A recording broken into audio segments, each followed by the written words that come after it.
Bienvenidos a The Debate. Hoy nos adentramos en un contraste de ideas que, francamente, creo que es fascinante. Vamos a analizar una de las premisas más universales que podemos encontrar ahora mismo en el mundo de las finanzas personales modernas. El material que examinamos hoy plantea una tesis, matemáticamente muy contundente. Es la posibilidad real, tangible, de transformar una aportación modesta de unos $100 al mes en más de $150.000 en un periodo de 30 años. Y todo esto, claro, asumiendo un rendimiento promedio anual del 8%. Que, históricamente es la media del mercado bursátil estadounidense, claro. Conviene aclararlo. No estamos hablando de rentabilidades mágicas ni de esquemas extraños que te prometen hacerte rico mañana, sino del puro efecto del interés compuesto a lo largo de las décadas. Exactamente. Y de hecho, el material argumenta que esto es perfectamente alcanzable hoy en día a través de la inversión automatizada en fracciones de acciones y fondos indexados. Pero aquí es donde surge la pregunta central que va a estructurar nuestro análisis riguroso de hoy. ¿Es la estandarización rígida de la inversión, basada en reglas heurísticas como restar tu edad a 110, automatizar compras pasivas y forzar rebalanceos, la solución definitiva para democratizar la creación de riqueza? ¿O por el contrario, estas metodologías tan prefabricadas simplifican en exceso la teoría moderna de portafolios y acaban limitando el verdadero potencial del inversor minoritario?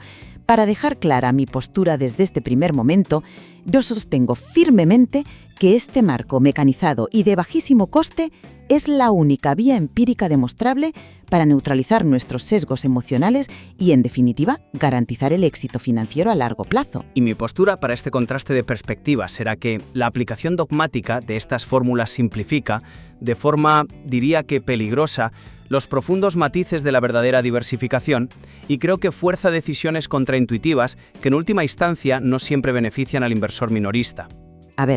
Para entender bien la magnitud de este marco metodológico que propone el texto, creo que primero debemos observar cómo ha cambiado el terreno de juego.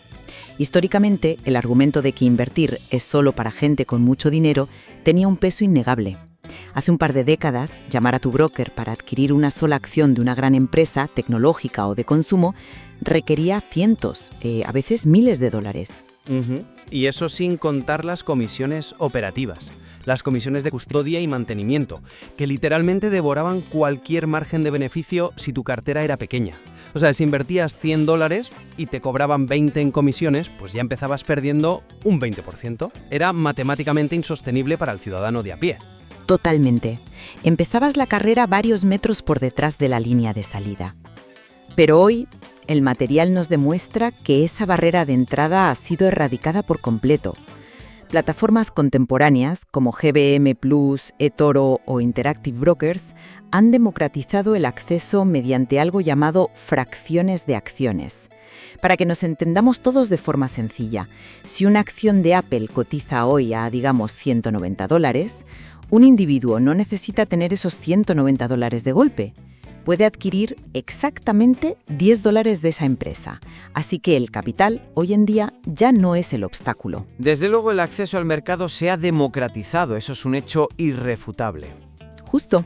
Y como el acceso ya está resuelto, el verdadero déficit actual es el conocimiento empírico y estructurado.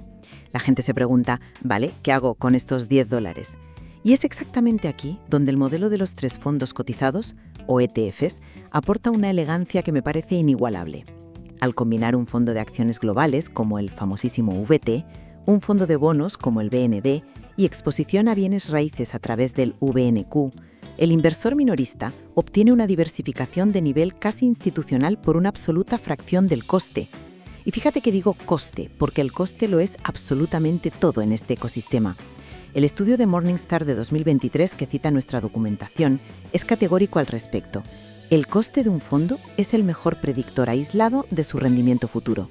Para ponerlo un poco en perspectiva, un ETF como el VT de Vanguard cobra apenas un 0,07% anual.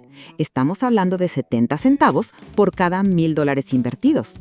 No tienes a un gestor en Wall Street con un traje carísimo cobrándote el 2% de tu patrimonio, hagas lo que hagas. Por tanto, este enfoque sistemático, pasivo y mecanizado es absolutamente imbatible frente a las costosas comisiones compuestas de la gestión activa. Democratiza no solo el acceso, sino la probabilidad real de éxito para la persona que pone $100 al mes. Bueno, a ver. Hay que abordar las matemáticas del interés compuesto con una profunda humildad intelectual.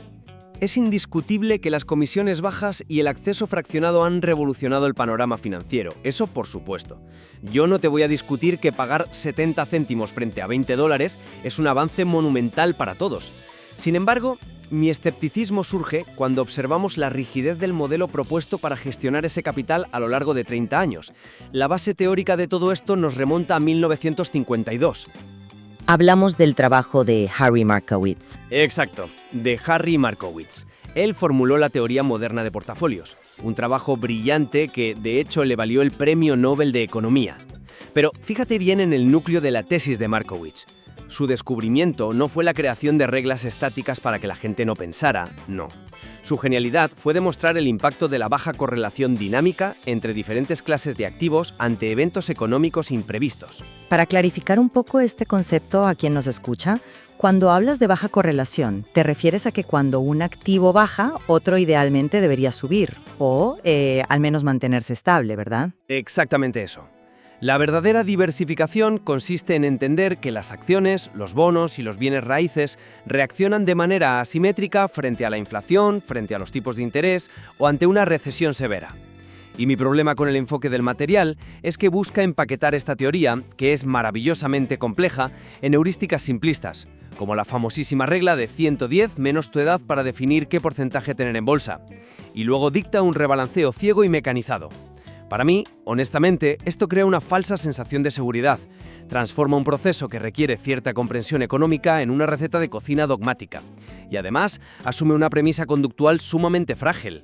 ¿Cuál crees que es esa premisa? La idea de que el inversor promedio es capaz de mantener una inversión aburrida de manera robótica, inyectando capital mes tras mes durante 3 décadas e ignorando por completo la complejidad y los ciclos de pánico del mercado real. Entiendo por qué piensas eso, de verdad. Pero permíteme ofrecerte una perspectiva distinta respecto a la utilidad real de estas heurísticas. La regla de 110 menos tu edad no pretende ser una ley de la física inmutable. Es un punto de partida vital. Es una heurística cognitiva que salva al ciudadano medio de la temida parálisis por análisis. Pensemos en el caso de un joven de 25 años que acaba de conseguir su primer empleo y quiere empezar a apartar esos $100. ¿Vale? Apliquémosle la regla entonces. 5. Por lo tanto, le indica inmediatamente que debe destinar un 85% de su capital a renta variable, es decir, a bolsa, y un 15% a renta fija o bonos. A través de fondos amplios, esta división estructura su exposición al riesgo de una manera matemáticamente muy adecuada para su horizonte temporal. Como tiene décadas por delante, puede asumir el riesgo de ese 85% en acciones. Es, de hecho, la aplicación práctica más brillante de la teoría de Markowitz para el ciudadano de a pie. Hombre, pero a costa de sacrificar la precisión que el propio Markowitz defendía en sus escritos. Vale, pero a cambio de ganar ejecución. En lugar de exigirle a una persona común que calcule complejas matrices de covarianza entre miles de activos, algo que, seamos sinceros, ni siquiera los profesionales aciertan a hacer consistentemente, la regla de los 110 le otorga un marco de acción inmediato, le da tracción. Convierte una teoría académica abstracta, de nivel de premio Nobel, en un vehículo que puede poner a funcionar hoy mismo desde su teléfono móvil. Lo fascinante de esta regla no es que sea matemáticamente perfecta en todo momento, sino que desbloquea a la gente. Ya, yo lo abordo desde otro ángulo. Porque creo que la precisión conceptual es innegociable cuando estamos hablando de construir un patrimonio a 30 años vista. No puedes pilotar un avión durante 30 años basándote en una simplificación de este calibre. El problema con esta regla es que se rompe bajo el peso de su propia simplificación. Y, fíjate, el propio material de origen que estamos analizando evidencia esta fractura. ¿A qué fractura te refieres exactamente? A la contradicción interna del texto. Mira, por un lado, se nos enseña que la diversificación real requiere esos activos de baja correlación que mencionaba antes. El material menciona explícitamente que los bienes raíces, a través de los REITs o el fondo WBNQ y las materias primas, nos protegen contra periodos de alta inflación. Y mientras tanto nos dice que los bonos tienden a subir o a proteger durante las recesiones. Bien, hasta aquí perfecto. Pero acto seguido se nos impone la regla de los 110, que es intrínsecamente un modelo bidimensional. Solo habla de la dicotomía entre acciones y bonos. Entiendo hacia dónde vas. Claro, es que la matemática no cuadra por ningún lado. ¿Cómo encaja exactamente ese 15% recomendado en el fondo BNQ de bienes raíces dentro de la fórmula del 85-15 de nuestro joven inversor de 25 años? Ese porcentaje de bienes raíces, ¿lo restamos de la parte de las acciones o lo restamos de la parte segura de los bonos? Es una contradicción flagrante. Y ojo, que no es un detalle menor, revela las profundas grietas que aparecen cuando intentamos estandarizar excesivamente el conocimiento financiero. Al forzar todas las clases de activos en una regla tan simplista, privamos al inversor de entender la verdadera función de cobertura que tiene cada instrumento. Si llega una crisis inflacionaria de repente, la regla de los 110 no te sirve de nada si no sabes por qué tienes esos activos en tu cartera. A ver, esa aparente contradicción se resuelve precisamente a través del segundo gran pilar de este sistema, que es la disciplina inquebrantable del rebalanceo anual. Independientemente de si decides clasificar los bienes raíces dentro del porcentaje de renta variable por su volatilidad o como una categoría satélite separada, lo que verdaderamente mantiene el riesgo bajo control no es la exactitud milimétrica de esa asignación el día 1, sino la mecánica del rebalanceo con el paso del tiempo. El famoso ajuste anual. Que comienza a inclinarse por el exceso de peso en uno de sus lados. Si no corriges el rumbo y redistribuyes esa carga, eventualmente el barco zozobra y se hunde. Con el paso de los años, las fluctuaciones naturales del mercado alterarán drásticamente esas proporciones iniciales del 85-15. Si las acciones tienen un ciclo alcista pronunciado, como ha ocurrido en la última década con el sector tecnológico, ese 85% inicial de nuestro joven puede transformarse fácilmente en un 95% del total de su cartera. Claro, porque las acciones han crecido mucho más rápido que los bonos. Y ya no corresponde a su perfil de riesgo original. Los datos de Vanguard Research del año 2019 que cita el texto son concluyentes al respecto. Rebalancear periódicamente mejora de forma sustancial los rendimientos ajustados al riesgo a largo plazo. Obliga al inversor a ejecutar de manera mecánica la máxima más antigua de las finanzas, que es vender caro y comprar barato. vender lo que ha subido y comprar lo que ha bajado, exacto. Al estandarizar este proceso a, digamos, una sola vez al año, eliminamos por completo la toma de decisiones emocionales. No tienes que adivinar qué sector va a liderar el mercado el año que viene. Simplemente sigues la regla, redistribuyes los pesos de tu barco y dejas que la estadística juegue a tu favor. Lo siento, pero no acabo de verlo. Déjame explicarte por qué esa interpretación tan dogmática del rebalanceo resulta profundamente problemática, tanto a nivel semántico como matemático. Has mencionado el estudio de Vanguard y creo que es crucial detenernos en las palabras exactas que utilizan los autores. Hablan de mejorar los rendimientos ajustados al riesgo. Lo cual es positivo para la supervivencia del inversor. A ver, rendimiento ajustado al riesgo suena fenomenal en un foro académico, pero fíjate que no hablan de maximización del capital absoluto a largo plazo. Esta es una distinción monumental que a menudo se pierde en la traducción cuando se le explica esto al ciudadano medio. La regla del rebalanceo ciego exige literalmente vender lo que subió, lo que en la práctica significa cortar las alas a tus ganancias. Estás cercenando mecánicamente a tus activos de mejor rendimiento para comprar lo que bajó. Ya, pero estás consolidando beneficios. Estás penalizando sistemáticamente a los sectores o activos que están experimentando un éxito espectacular y un momentum económico real, simplemente para rendir cuentas a un porcentaje estático y arbitrario que tú misma te impusiste hace años basándote en una resta simplista. Imagina la realidad. Si el sector tecnológico impulsa el mercado global durante una década entera, el rebalanceo forzado te obliga a vender sistemáticamente tu posición ganadora año tras año para inyectar ese capital en bonos que están estancados o perdiendo valor frente a la inflación. Se prioriza una percepción académica de equilibrio por encima del crecimiento real del capital. Cuando tu objetivo es transformar $100 mensuales en 150.000, limitar artificialmente el crecimiento de tus mejores activos es profundamente contraintuitivo. Hombre, pero esa visión asume que el momentum de un activo es perpetuo. Y eso desafía toda la historia financiera conocida. Aquí es fundamental introducir un concepto clave del que habla el material, la regresión a la media. Suena muy técnico, pero para que nos entendamos, es básicamente la ley de la gravedad en bolsa. Lo que sube como la espuma impulsado por la euforia, tarde o temprano vuelve a su cauce histórico. Al vender una porción de las posiciones que han experimentado un crecimiento desproporcionado, no estás penalizando el éxito, como tú dices. Estás cristalizando esas ganancias, asegurándolas en tu bolsillo antes de que la inevitable corrección del mercado las evaporen. siempre y cuando asumas que eres capaz de acertar cuándo va a ocurrir esa corrección, cosa que el rebalanceo anual ciego hace por pura coincidencia de calendario. El tercer componente de esta tríada metodológica, que compensa maravillosamente cualquier posible coste de oportunidad de vender ganadores. Hablo del Dollar Cost Averaging, o DCA. Básicamente, invertir la misma cantidad de dinero todos los meses sin fallar. El estudio de la consultora Dalbar sobre el comportamiento del inversor es verdaderamente devastador. Demuestra año tras año que el inversor promedio obtiene rendimientos trágicamente inferiores a los índices que intenta replicar. Y el motivo de ese bajo rendimiento según el estudio. La psicología humana, pura y dura. La gente compra movida por la euforia masiva cuando los mercados están en máximos históricos, porque lo ven en las noticias y sienten que se lo pierden. Y luego venden presa del pánico absoluto cuando los mercados colapsan y ven su cartera en rojo pasión. Compran caro y venden barato.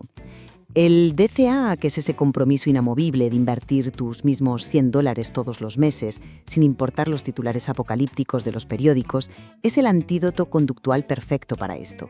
Suaviza matemáticamente el precio promedio de compra a lo largo del tiempo. Compras menos acciones cuando están caras y más acciones cuando están baratas. Y lo que es más importante, transforma la inversión en un hábito aburrido. Y como sugiere toda la evidencia de las últimas décadas, la buena inversión debe ser inherentemente aburrida. Es un argumento convincente, te lo concedo, pero ¿has tenido en cuenta la monumental falacia psicológica que subyace a la afirmación de que el DCA elimina el estrés? El material sostiene explícitamente que al configurar una transferencia automática desde tu banco hacia el broker, el estrés desaparece mágicamente y el proceso se vuelve aburrido. Y creo que esto es una desconexión radical con la psicología humana en tiempos de crisis real. Yo creo que la automatización es justo lo que te rescata en esos momentos de duda. A ver, la automatización técnica es sencillísima. Configurar un pago recurrente te lleva 3 minutos en la aplicación del banco. Pero la fortaleza emocional para mantenerlo es excepcional. Imaginemos el escenario real, no la teoría en un papel. El mercado cae un 30%. Los telediarios abren con noticias de colapsos económicos, el desempleo se dispara, las empresas quiebran. En ese momento de pánico, seguir viendo cómo $100 mensuales de tu salario desaparecen en un portafolio que no deja de sangrar valor requiere una convicción estoica que un simple mandato de disciplina mensual no te otorga por arte de magia. Cuando ves que tu dinero se esfuma, te dan ganas de desenchufar el ordenador, no de celebrar que el proceso es aburrido. Es duro. Desde luego, no te lo voy a negar. Por eso cuestiono profundamente la narrativa de que evitar las modas e ignorar el ruido ensordecedor de una crisis financiera severa sea tan trivial como programar un depósito bancario. Se vende la atractiva idea de que la estandarización suprime la emoción humana, pero en la cruda realidad, mantener el rumbo durante un mercado bajista masivo exige un nivel de sofisticación psicológica y de comprensión profunda de tus inversiones que va muchísimo más allá de unas fórmulas prefabricadas. Si no entiendes por qué compraste algo, te aseguro que lo vas a vender al primer síntoma de pánico, esté automatizado o no. No niego la tremenda dificultad emocional que describes. Es una realidad visceral. Pero, fíjate, precisamente porque los seres humanos somos emocionalmente tan frágiles ante el pánico financiero, necesitamos atarnos al mástil con reglas inflexibles. Igual que Ulises se ató al mástil para no sucumbir al canto de las sirenas, el inversor minorista necesita atarse a su automatización. El inversor no necesita convertirse en un monje estoico, si el sistema toma la decisión por él antes de que pueda boicotearse a sí mismo. Siempre que no cancele la transferencia automática presa del pánico, claro, porque el botón de cancelar está a un clic. Por supuesto, siempre hay un factor de voluntad mínima implicado. Pero a modo de síntesis de mi postura, creo que la belleza innegable del sistema que hemos analizado hoy radica precisamente en su exquisita precisión matemática frente al caos del mundo real. Cuando combinas la accesibilidad sin precedentes de las fracciones de acciones con ETFs globales de bajísimo coste, con comisiones inferiores al 0,20%, estás construyendo una fortaleza. Si a esto le añades la constancia implacable del dollar cost averaging y la disciplina aséptica del rebalanceo anual para controlar el riesgo, obtienes la forma empíricamente más robusta de evitar que las comisiones compuestas y nuestros propios sesgos cognitivos destruyan el capital a lo largo de décadas. Es un marco de trabajo sólido, que no depende de que tengas una clarividencia económica excepcional ni suerte divina, sino únicamente del crecimiento secular de la economía global, capturado de la forma más eficiente posible. Y como síntesis desde mi lado de la mesa, reconozco plenamente que la democratización de las herramientas financieras, como las fracciones de acciones, y la cruzada absoluta contra las altas comisiones son victorias históricas para el ciudadano común. Evitar las modas especulativas y mantener los costes al mínimo son principios fundacionales que desde luego no discuto. Sin embargo, mi postura se mantiene firme en que debemos tener un cuidado extremo antes de elevar reglas simplificadas como la de los 110 menos la edad o el dogma del rebalanceo ciego y mecanizado a la categoría de leyes inmutables de la naturaleza financiera. La teoría moderna de portafolios es un ecosistema dinámico que requiere una comprensión mucho más profunda de cómo la correlación de activos fluctúa ante distintas crisis macroeconómicas, desde episodios inflacionarios repentinos hasta shocks de demanda. Las fórmulas estáticas, por muy accesibles y atractivas que parezcan en el papel, no pueden capturar completamente todos estos matices y corren el grave riesgo de dejar al inversor ciego ante los verdaderos motores del riesgo y el retorno de su propio dinero. Y fíjate que es justo en esa tensión entre la conveniencia de la automatización pragmática y la necesidad del conocimiento analítico profundo donde encontramos nuestro punto de convergencia en el análisis de hoy. Creo que ambos compartimos una convicción absoluta, y es la profunda importancia de comprender verdaderamente la naturaleza y el propósito de los activos en los que se invierte, mucho antes de tomar la decisión de comprometer capital a largo plazo. Totalmente de acuerdo. La automatización sin comprensión es un riesgo en sí mismo. Y por ello creo que el material de origen que hemos examinado ofrece un terreno enormemente fértil, que merece mucha más exploración por parte de quienes nos escuchan, muy especialmente en lo que respecta a la mecánica subyacente de cómo diferentes instrumentos, ya sean bonos, acciones globales o bienes raíces, reaccionan de forma distinta a variables macroeconómicas críticas, como pueden ser la inflación o las recesiones cíclicas, que inevitablemente llegarán en esos 30 años de horizonte temporal. Sin duda, hay muchísimo más que destilar de estos conceptos en futuras aproximaciones al material. Dejamos en manos de quienes nos escuchan la fascinante tarea de formar su propia conclusión sobre dónde se encuentra exactamente el equilibrio óptimo entre ceder el control a la tranquilidad de la automatización financiera y cultivar al mismo tiempo un conocimiento inversor activo e inquisitivo.